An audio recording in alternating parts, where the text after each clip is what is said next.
For some people, the content of such speeches is irrelevant. Instead, they respond with pre-prepared lines that push the pre-prepared agenda. Hence, within minutes of her departing the stage, notorious Tory Remainer Anna Soubry responded to the speech by attacking Mrs. May. Her speech, according to Ms. Soubry, didn't match the reality of the position of the EU. And we have options: we can stay in the European Union. In other words, change our minds. By we, of course, Ms. Soubry means the elite that is determined to resist the result of the Brexit referendum. She wants not to change minds but to ignore them. Back in the real world, Mrs. May's speech was thoughtful and pragmatic. In places it was extremely detailed.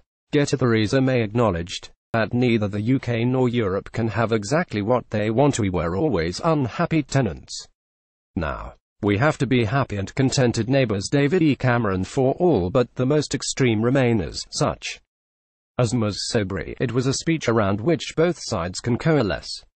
As Mrs. May put it, when talking about the Brexit talks between the UK and the EU, this is a negotiation and neither of us can have exactly what we want. That sentiment is equally true for Remainers and Leavers in the domestic political context. For the vast majority of Remainers who accept that they lost the referendum and that Brexit is coming, Mrs. May offered a sensible vision of what life can be like outside the EU, and for Leavers she reaffirmed the importance of regaining our legislative independence and giving decision-making powers back to British voters, two concepts that have always been at the core of the Brexit case. Ms. May reaffirmed the importance of regaining our legislative freedom and decision-making powers. For example, the Prime Minister spoke about a customs agreement rather than a customs union, a far from merely pedantic difference, because the crucial point is that the EU treaties and EU law will no longer apply. Brexit really will mean Brexit. Above all, Mrs. May did something rather unusual in the modern world. She made an honest speech. As she put it, we are leaving the single market. Life is going to be different. In certain ways our access to each other's markets will be less than it is now.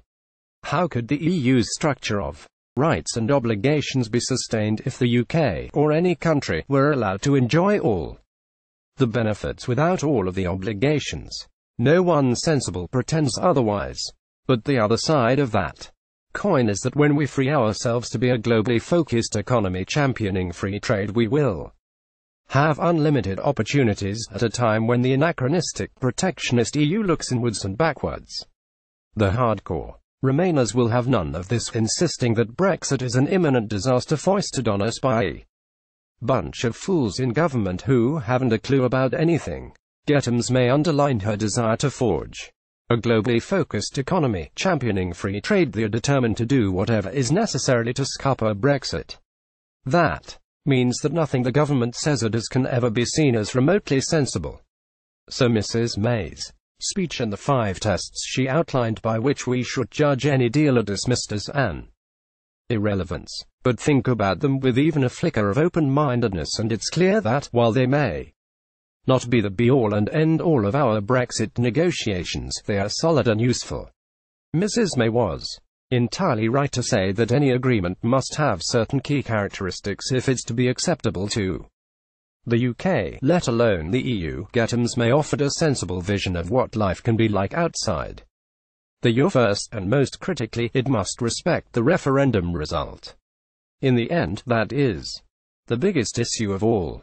For the hardline Remainers, the votes of 17.4 million people should be swept away and ignored. But for everyone else, including many who voted Remain, democracy necessitates Brexit. Mrs. May went on to add 4 more tests for any agreement: that it must be lasting, that it must protect jobs and security, that it must be consistent with the type of country we want to be as we leave a modern, open, outward-looking, tolerant European democracy, and that it must strengthen our union of our nations and our people. Although the usual suspects dismiss these as meaningless, they are anything but.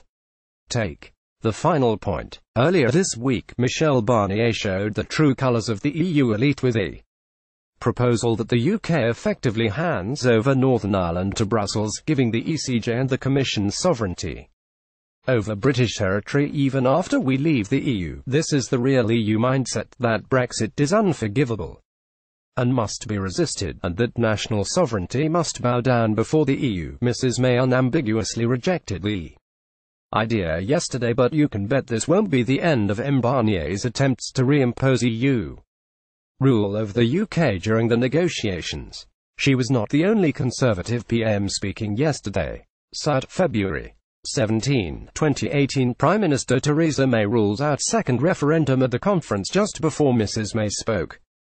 Her predecessor David Cameron told a conference in Abu Dhabi that we were always unhappy tenants.